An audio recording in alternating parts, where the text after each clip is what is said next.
হরিণাকুণ্ডুর ৬৫টি কেন্দ্রের ফলাফল ঘোষণা, জামাত প্রার্থীর জয়।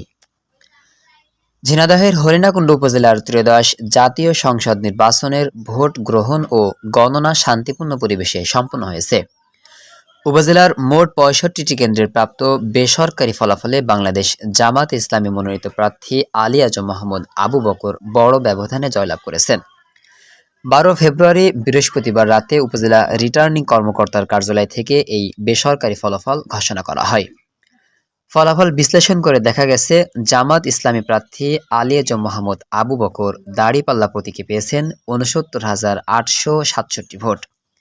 তার নিকটতম প্রতিদ্বন্দ্বী বিএনপি মনোনীত প্রার্থী মোহাম্মদ আব্দুল মজিদ ধানের শীষ প্রতীকে পেয়েছেন ৬২,০০২ ভোট।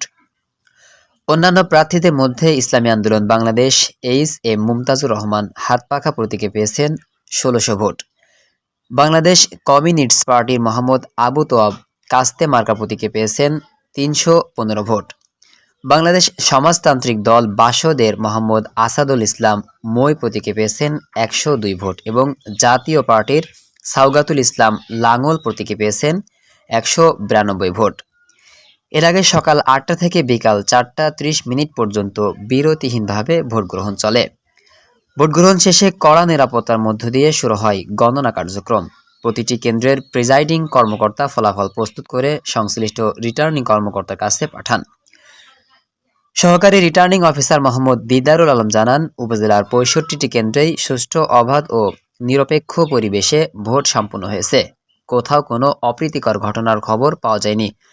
আইনশৃঙ্খলা রক্ষাকারী বাহিনীর কঠোর তৎপরতায় নির্বাচনী পরিবেশ ছিল স্বাভাবিক।